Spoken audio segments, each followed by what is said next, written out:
Hallo und herzlich willkommen. Arena Breakout Infinity ist in Early Access.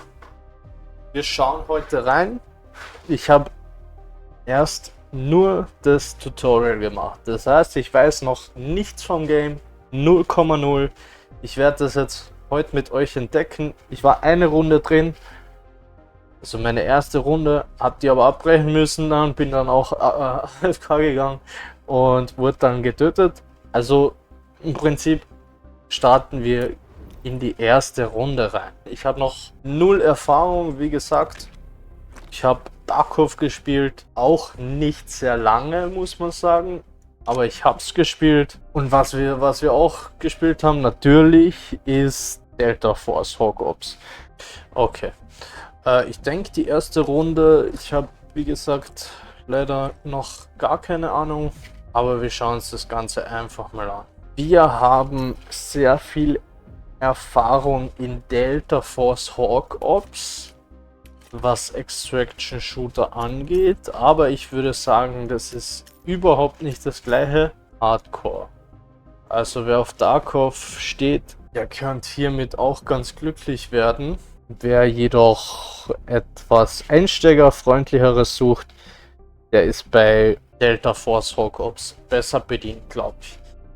Ich will jetzt keine voreiligen Schlüsse ziehen. Wir machen uns gleich noch im Laufe dieser Session einen Eindruck. Tippe hier, um 1000 Bonds zu erwerben. Ja, gut. Ah ja.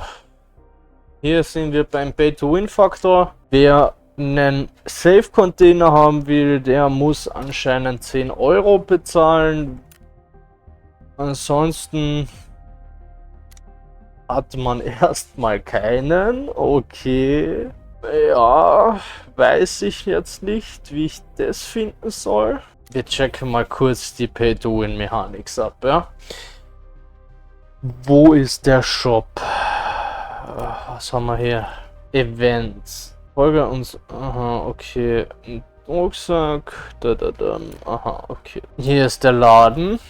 Man kann sich anscheinend auch für. Ja, man kann sich für Echtgeld hier Ingame-Währung kaufen. Ist auch irgendwie sehr beschissen. Also fühle ich überhaupt nicht. Für 1 Euro bekomme ich 150.000. Das heißt, ich könnte jetzt 100 Euro investieren, mir das beste Gear holen und alles wegmähen. Theoretisch. Am ersten Tag. Ja. Aha, hier geht's weiter. Der Koffer. Und das kostet mich 5 Euro, das kostet mich 10 Euro und das Ganze ist auch nur für 30 Tage. Das heißt, ich muss es alle 30 Tage neu kaufen. Elite. Privilegien. Schalte 150 Plätze, zusätzlich Lagerplatz frei, Marktauflistung, wöchentliches Limit, exklusives Logo und natürlich, wie hätte es anders sein sollen, das Ganze zählt nur für 30 Tage. Das heißt, nach diesen 30 Tagen ist mein exklusives Logo auch wieder weg, oder was? Eigentlich ein Witz. Schlüsselbund kostet mich sogar 16 Euro. Und was ist das? Dass ich mit anderen Mates reden kann, oder was? Wird verwendet, um den allgemeinen Kanal Nachrichten zu versenden. Keine kostenlosen Nachrichten verbraucht sind. What the fuck? Das ist ein Witz, oder? Holy shit. Also. Ich sehe hier sehr kritisches Pay-to-Win. Man muss auch sagen, es ist ein Mobile-Titel. Ich möchte jetzt nicht zu viel rumhaten. Was haben wir hier noch so? Schmied. Hier kann man modden. Ich bin Darkov. Ich finde UI, UX alles sehr unübersichtlich, muss ich ehrlich sagen. Im Vergleich zu Delta Force, da hast du richtig Quality of Life. Einsteigerfreundlich. Und hier ist es eher mehr, I don't know. Müsste man sich wieder 100 YouTube-Videos anschauen, bevor man hier einen guten Überblick hat, meiner Meinung nach. Ist aber nur jetzt mein erster Eindruck. Also kann sich noch ändern. Wir gehen jetzt in eine Runde rein. Okay, hier haben wir einen Platz. Kann man hier rein? Könnte man theoretisch. Machen wir jetzt aber nicht. Wir wollen auf Stufe 8. Okay, dann gehen wir in die Farm um 9 Uhr. Spielmodus umschalten. Was heißt das? Okay, einfach andere Map. Map wechseln quasi. Ladezeiten sind okay, muss man sagen. Bin auch jetzt das erste Mal seit dem Neustart von dem Game auf eine Map gejoint. Könnte eventuell etwas länger gedauert haben, deswegen dürfen wir hier nicht urteilen. Ganz kurz die Grafik-Settings checken. Bild. Schatten niedrig.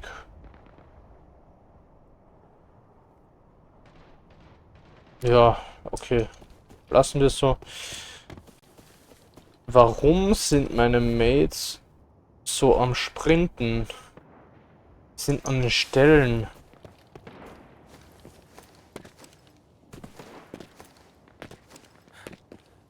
Okay, hier kommt man nicht drüber.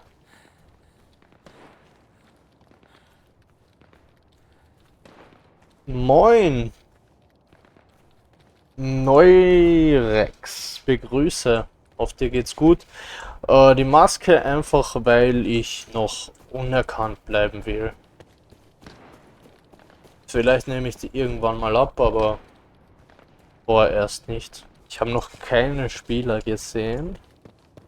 Bisher. Unsere Mates wollen auch schon wieder raus. Also die Büsche hört man auf jeden Fall gut. Ich würde halt gerne einen Kill machen, ehrlicherweise. Oh!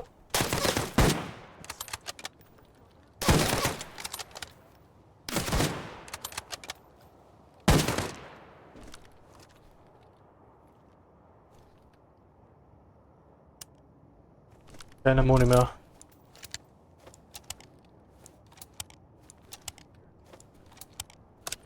Das muss aber ein Bot sein, oder?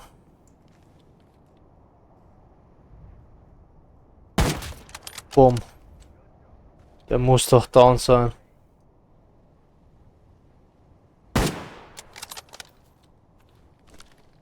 Der muss down sein, das kann nicht sein.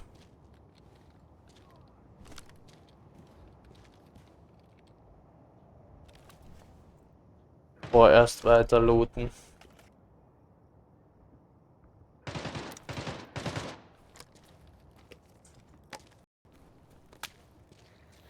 Der ist nicht down.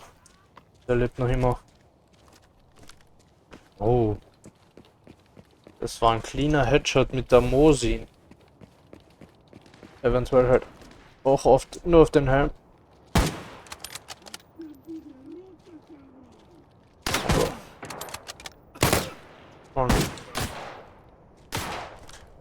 So. Oder?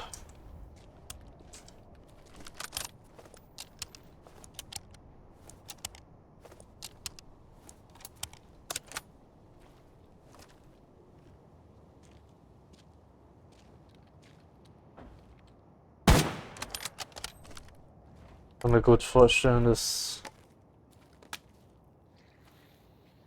das gar nicht so leicht ist. Also ich fühle mich jetzt noch nicht so safe an der Waffe hier, muss ich ehrlich sagen. Kann auch an meinem Drecksgear liegen. Was haben wir hier? Und schade, dass man hier keine Farben hat bei den unterschiedlichen Klassen von den Helmen und so. Das ist Stufe 1 Munition, also der ist ja komplett am Arsch. Der Typ. Kampfhelm, eventuell nicht schlecht. Level 2. Eigentlich kacke, oder? Drecks-AK nehmen wir trotzdem mal mit. Eventuell. Ja, einfach, dass wir irgendwas mit haben. Eine Soda.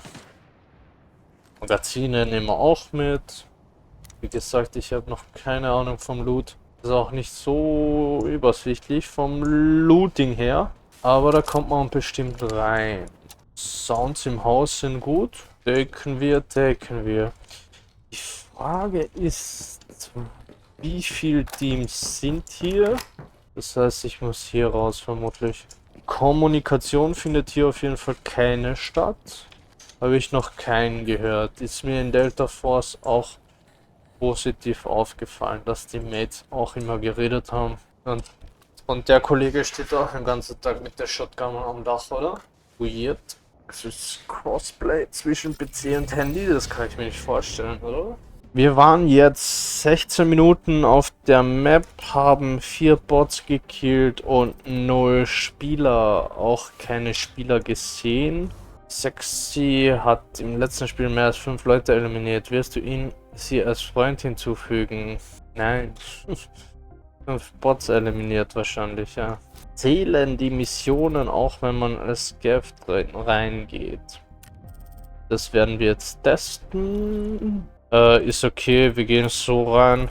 Ich habe jetzt schon öfters auf Start gedrückt. Was ist hier los? Zeitüberschreitung beim Matchmaking. Es wurde kein Match gefunden. Cool, cool, cool. Also haut er mich nach 20 Sekunden aus der Warteschlange raus. Zeitüberschreitung. Bitte versuche es erneut.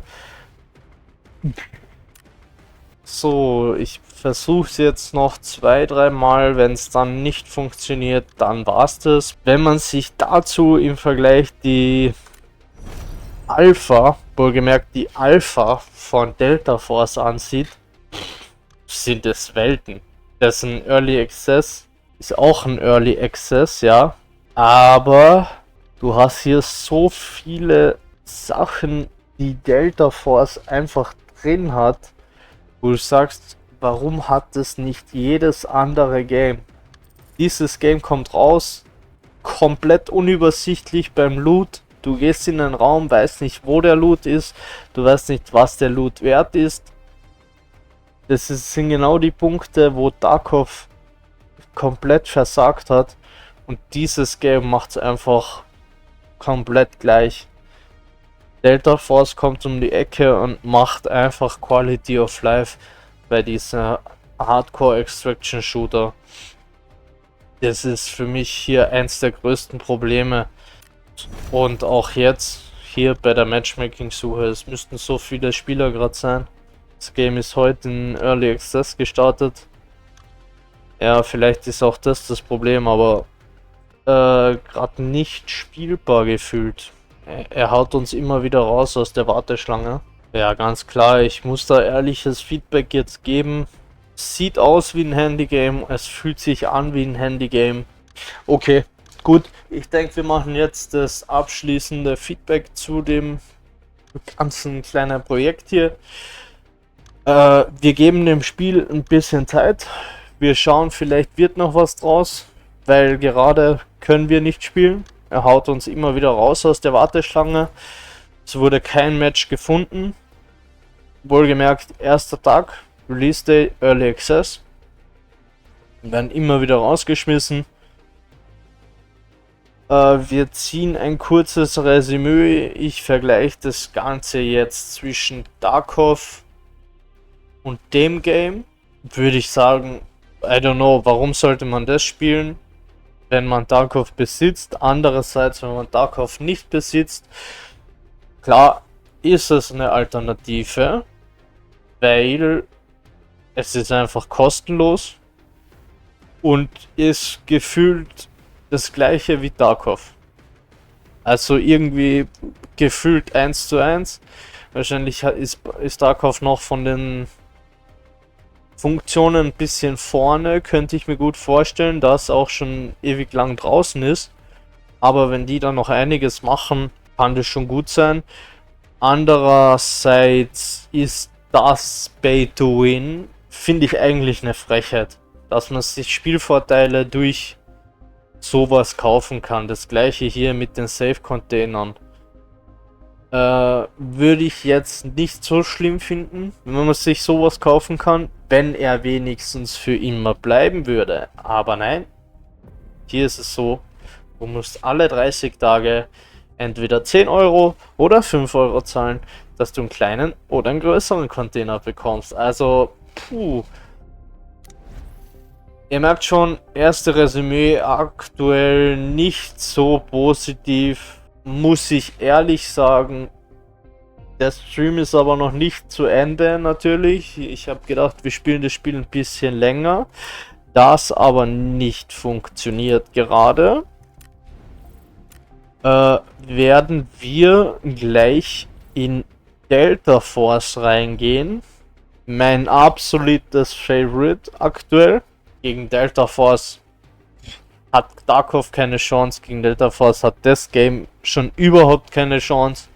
Und da muss Battlefield und Call of Duty Warzone auch noch aufpassen. Meiner Meinung nach. Und das Ganze wird auch ein Free-to-Play-Titel. Fühlt sich aber nicht an wie ein Handy-Game. Und spielt sich auch nicht. Spielt sich nicht wie ein Handy-Game, ja. Sieht auch nicht so aus. Also vom Ding her ganz klar Delta Force priorisiert aktuell. Das ist in der Alpha und das ist jetzt im Early Access released, von dem her. I don't know. Übrigens, wir haben ein Match gefunden. Vielleicht geht einfach Scav. Vielleicht gehen einfach die Scavs schon noch nicht. Jetzt machen wir noch eine Runde. Vielleicht treffen wir zum ersten Mal auf Spieler. Das wäre ja mal was. Das hatte ich in Delta Force auch nie. Da habe ich, wenn ich wollte, wenn ich will, kann ich in Delta Force jede Runde mindestens ein Team ausschalten. Mindestens. Hier habe ich noch nicht einen Player gesehen. Wir sind auf der Farm, das ist unsere 5. Runde. Okay, noch ein ganz kurzer Nachtrag nach dem Stream. Ich bin jetzt am Schneiden in der Aufnahme. Ich habe das Ganze jetzt, dieses Video circa aus 1,5 Stunden Stream. Wie gesagt, wir haben 5 Runden gemacht. Es ist dann auch nicht wirklich noch was Spannendes passiert. Ich habe den Rest einfach rausgeschnitten. Nehmt mir das Feedback nicht zu übel. Wie gesagt, es war live. Ich war auch ein bisschen salty unterwegs, weil ich auch sehr lange keine Runden gefunden habe. Und ich mir vom Game einfach mehr erwartet habe. Ich habe oft den Stream zugesehen, hat ganz cool ausgesehen. Und ich muss jetzt nochmal sagen, es ist eigentlich eine sehr gute Alternative zu Tarkov. Wenn Tarkov sehr gefällt, den wird dieses Game auch sehr gefallen. Natürlich gibt es jetzt auch noch die große Alternative Delta Force, wer auf ein bisschen was einsteigerfreundlicheres steht und der einfach mehr Quality of Life haben will. Vom Aussehen her ist es auch ein bisschen peppiger und so weiter. Der kann natürlich einfach auf Delta Force umsteigen. Das Ganze ist auch free to play. Das sollte jetzt nicht so wirken, das Video, dass ich hier nur rage. Ich finde das Spiel eigentlich eh ganz nett. Free to play überhaupt, wenn man sich ein bisschen die Zeit vertreiben will, ja, man kann es gerne spielen. Wenn Tarkov sehr gefällt, dann wird es auch gefallen. Also Leute, nehmt mir das Feedback hier nicht so übel. Ah ja, weil ich nie Spieler gefunden habe. Das ist mir im Nachhinein auch aufgefallen. Die ersten paar Runden spielt man ohne andere Spieler anscheinend und nur mit Bots, aber mit Mitspielern. Keine echten Spieler gegeben, die ersten paar Runden. Jetzt werde ich euch noch ganz kurz, weil lang hat es eh nicht gedauert, dann wurde ich gekillt von einem anderen Player. Das lasse ich euch jetzt noch laufen. Wie gesagt, das ist alles nur meine Meinung. Ich bin sehr überzeugt von Delta Force Hawk Ops aktuell und war hier einfach ein bisschen salty. Aber ihr seht hier meine ehrliche erste Meinung vom Stream her und ich hoffe, das Video hat euch trotzdem gefallen. Schreibt mir gern Feedback in die Kommentare, seid nicht zu streng mit mir. Wie gesagt, war einfach ein bisschen salty in dem Moment, weil ich mir das Ganze ein bisschen anders vorgestellt habe. Macht aber nichts. Gerne, wie gesagt, Feedback in die Kommentare, wenn ihr keine Videos zu Delta Force mehr verpassen wollt.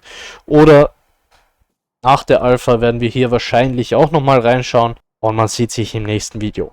Ciao, ciao. Game ist bugfrei, oder? Ach